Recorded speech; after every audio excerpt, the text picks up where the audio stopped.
Ampun deh, brand ini keluar mulu serinya. Sebenarnya saya itu mau beli HP Samsung, Oppo, atau Vivo kek yang di harga 3 jutaan. Tapi gimana lagi kalau dibandingkan sama HP ini, udah deh brand lain berasa kemahalan. So, nggak pakai lama, mari kita kupas tuntas saja kelebihan dan kekurangan murid baru saya ini, Infinix GT30 5G dalam pemakaian 5 hari atau lebih tepatnya 120 jam 30 menit 3 detik yang lalu. Bersama Bu Guru Vanilla, mari kita bedah. Oke kelas, terus terang kami beli Infinix GT30 5G ini sebelum launching resminya di harga 3 juta pas. Dan harga promonya di tanggal 25 September ternyata cuma 2,9 jutaan. Kalau normalnya 3 juta kecil sih, tidak mungkin melebihi harga kakaknya Infinix GT30 Pro 5G. Oh iya, untuk review seri GT30 Pro, maaf belum sempat kami buatkan ya kelas, karena belum sempat punya duitnya. Misalnya Anda yang sempat duluan punya duit duluan, ya gas beli aja. Link pembelian Infinix GT30 5G dan Infinix GT30 Pro 5G sudah kami sematkan di YouTube Shopping dan deskripsi. Untuk unit yang kami beli ini warnanya pulse green ya, yang variannya di 8/256 GB. Garansinya 12 bulan ya. Di cover boxnya terlihat ada gambar mas-mas bawa senapan. Sepertinya karakter dari game Delta Force. Dan ketika kita buka boxnya tentu ada HP-nya. Jika kita timbang bobotnya ada di 189 gram dengan tebal 8 mm. Aksesoris kedua sudah ada screen protector yang tertempel di layar. Aksesoris ketiga kita masih dapat jelly case transparan dengan kualitas yang ala kadarnya sih ya. Ini tipis banget kelas, kayak casing 3 ribuan di Shopee. Biasanya Kang Phoenix itu nggak pelit loh ya. Jadinya jika HP ini kita pakein casing, feel genggamannya itu kayak berasa HP murmer gitu kelas. Tapi ya udahlah ya, namanya juga dikasih, jadi ya harus berterima kasih. Seperti halnya Infinix yang selalu kasih ucapan terima kasih kepada Qualcomm lewat secari kertas ini nih. Lanjut, kelima ada kertas mantra yang tidak perlu kita baca. Keenam, always tidak pernah never ada bonus kartu perdana dari Smart Friend. Ketujuh ada kabel USB A to C. Kedelapan ada charger 45 watt dan terakhir ada SIM ejector. Jika kita gunakan untuk membuka SIM tray-nya, terlihat HP ini cuma sanggup menampung dual SIM saja tanpa slot memory card.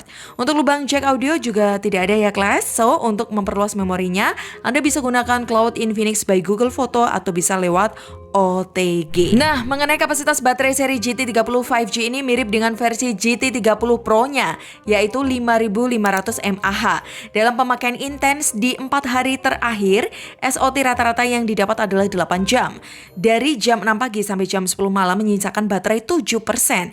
HP ini terbilang tidak boros sih ya, but untuk pemakaian lebih lama lagi, kami kurang tahu. Wajar ya, HP masih baru. Secara HP ini dijanjikan dapat 2 kali update mayor, hingga Android 17 dan 3 tahun security patch. Di mana saat video ini dibuat, HP ini berjalan di XOS 4GT versi 15.1.2 Android 15. Bisa jadi di update selanjutnya baterainya makin irit atau bisa juga makin boros.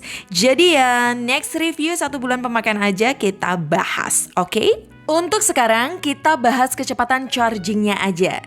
Isi daya mulai dari baterai 7% ke 20% butuh waktu 9 menit, ke 44% butuh waktu 23 menit, ke 80% butuh waktu 45 menit, dan ke 100% butuh waktu 1 jam. Seperti biasa, untuk masalah kelistrikan, Infinix tergolong brand yang teramat care. Di menu baterai, kita bisa temui informasi baterai health, perlindungan pengisian daya AI, pengisian daya maksimal 80%, ada fitur reverse wire charge 10 watt, dan ada bypass charger. Yang tidak ada hanyalah wireless charging. Berbeda dengan seri Pro yang sanggup pakai wireless charging. Tapi perbedaan yang paling kentara adalah sektor dapur pacunya kelas.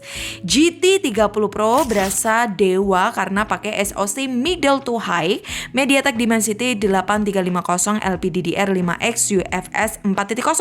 Sedangkan GT30 5G hanya SoC middle to low MediaTek Dimensity 7400 Ultimate 4 nanometer LPDDR5X UFS 2.2. Untuk nilai Antutu 11 cukup bagus, ada di 900 ribuan. Karena itu, King Phoenix masih pede kasih panggung seri GT Basic ini untuk lakukan aura farming dalam segmen HP gaming dengan cara kasih sistem cooler seluas 20.000 mm persegi di dalam bodinya, dan di sekeliling bagian framenya disematkan pula antena 360 derajat agar tangkapan sinyalnya bisa lebih kuat dan stabil saat bermain game.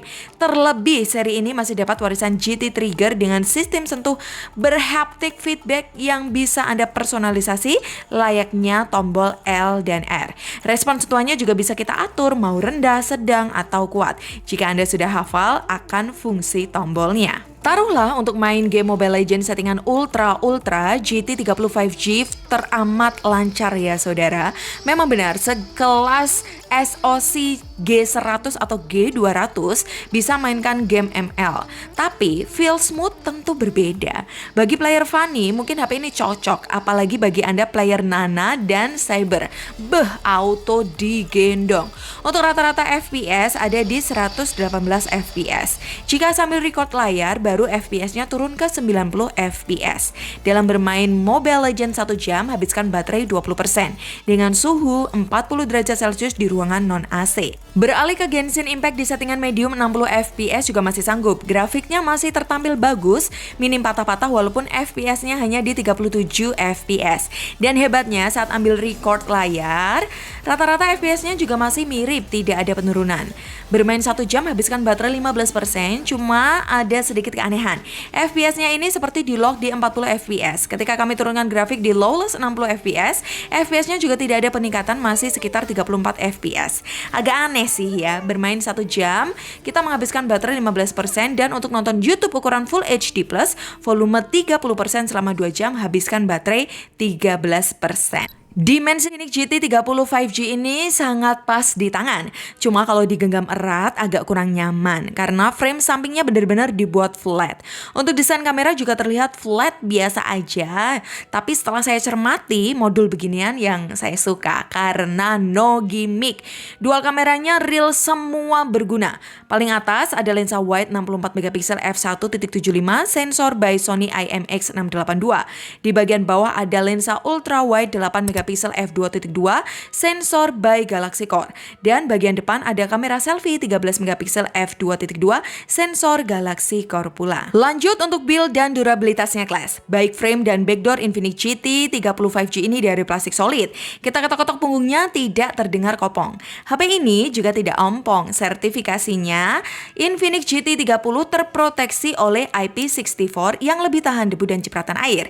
Lapisan layarnya juga mantap, pakai Corning Gorilla Glass 7i.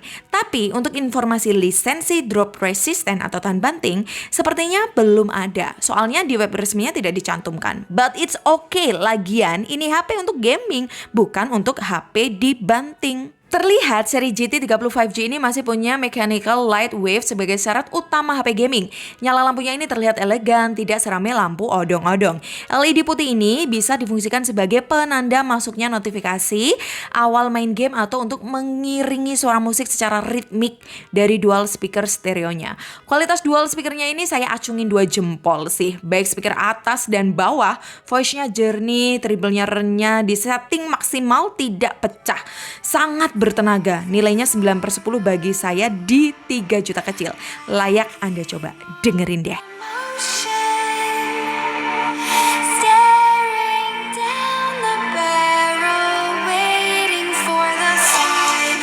Lanjut impresi kedua yang saya paling suka adalah layarnya.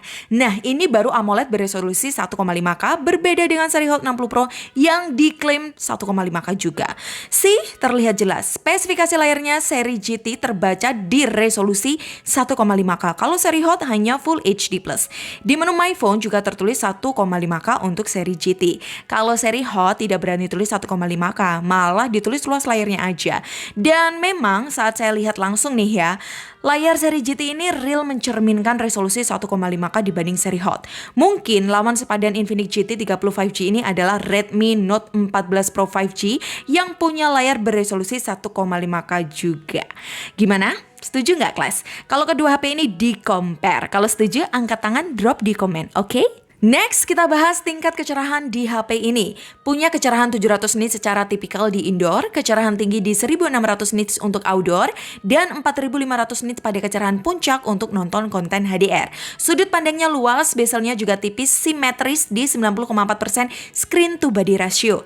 Dalam memutar YouTube, HP ini bisa up to 4K dengan laju yang smooth, tidak patah-patah. Seperti refresh rate 144 Hz yang dimilikinya, memang bisa berjalan smooth tapi ada syaratnya di aplikasi tertentu. Contoh, diajak di menu pengaturan WA dan Facebook 144 Hz-nya bisa jalan class. Kalau di luar itu mentok di 120 Hz aja. Dan jika layar berhenti, refresh rate-nya hanya bisa turun ke angka 60 Hz. Untuk touch sample rate tester, HP ini maksimal bisa ke 200 Hz dengan nilai rata-rata di 180 Hz. Mendukung wide color gamut, 10 multitouch dan 100% touch pressure test. Dengan feel mesin getaran yang mantap, buat ketik cepat, respon layarnya responsif, no delay club. Untuk UI-nya juga no iklan-iklan club. Sebelum kami download banyak aplikasi, memorinya hanya terpakai 21 GB. UI-nya clean, animasinya fluid, fiturnya banyak. Infinix GT 30 5G punya IR Blaster, punya NFC multifungsi, punya GT Trigger, punya in-display fingerprint dengan respon yang cepat. Untuk face unlock di tempat gelap juga masih work. Terus ada gyro hardware, ada pop screen, split screen, dynamic bar, outdoor booster, rekam layar 2K, FM radio, Ultralink untuk komunikasi tanpa kuota, dan Infinix AI dengan fitur lengkap dan terniat. Di Studio AI, kita juga bisa pertajam AI, hapus objek, dan perluas AI secara online.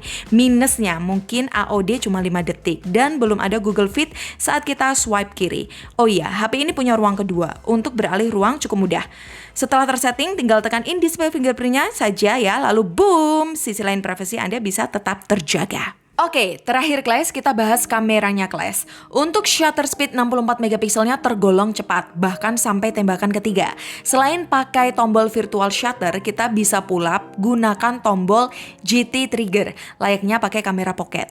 Untuk ambil burst foto, HP ini juga bisa hingga 20 kali pengambilan cepat. Untuk lossless zoom maksimal cuma 2 kali zoom aja. Kalau zoom jauh atau digital bisa ke 15 kali zoom.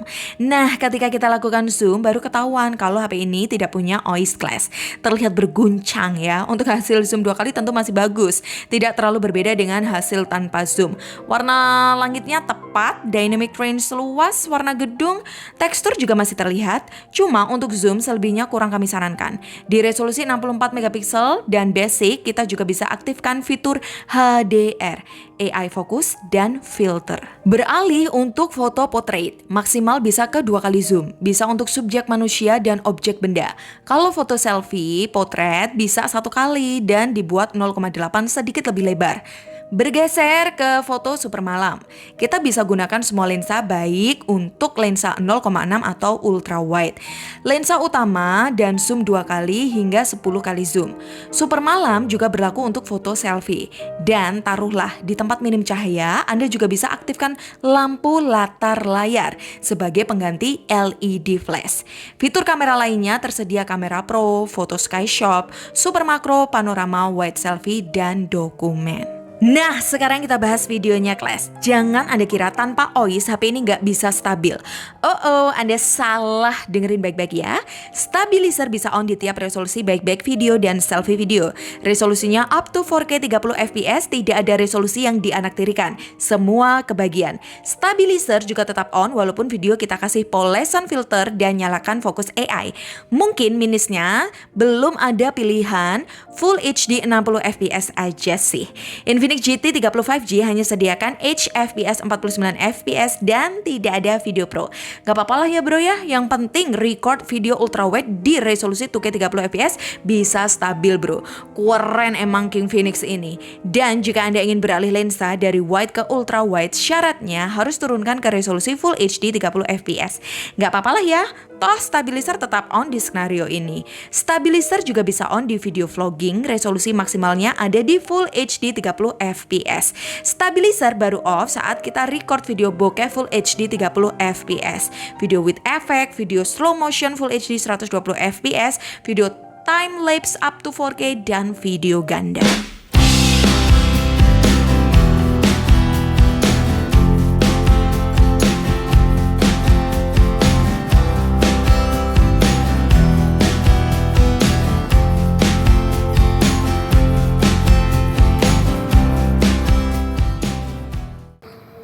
4K 30 fps.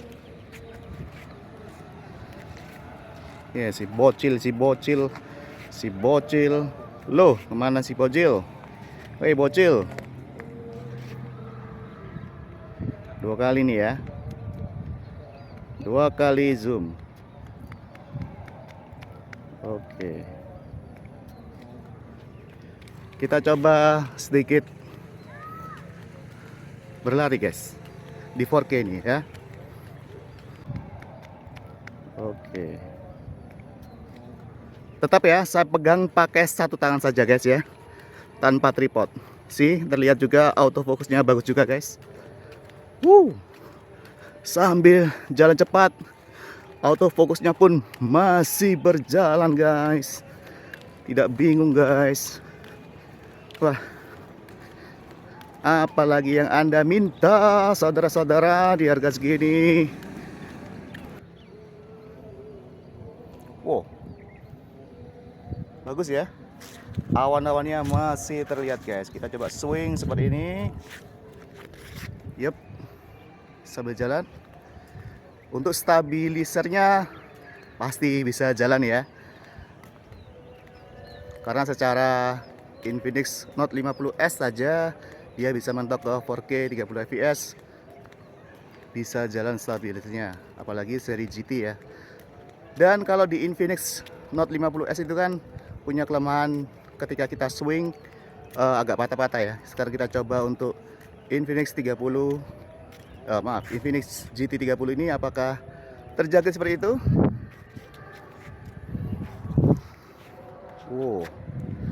Saya kira aman ini guys. 1080 30 fps atau Full HD 30 fps ya. Infinix GT 30 5G.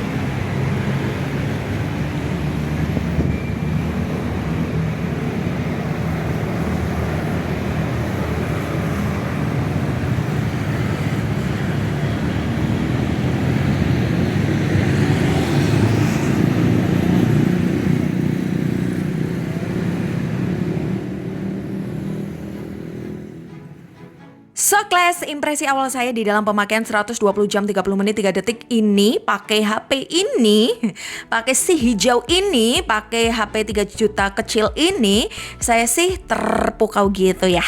Saya nggak lebay, tapi emang sebagus itu. Sudah 5G, buat daily enak, buat chat turtle, punya haptic feedback, buat multimedia speaker kencang, layarnya kece badai dengan bezel tipis aduhai, buat game siap sedia, suhu juga terjaga, baterai tergolong awet nggak cerewet, punya kamera ultrawide dengan kualitas video nampol, harganya juga nggak bikin kantong jebol. Terus jeleknya apa nih HP? Oh iya, ada sih casingnya murahan ini.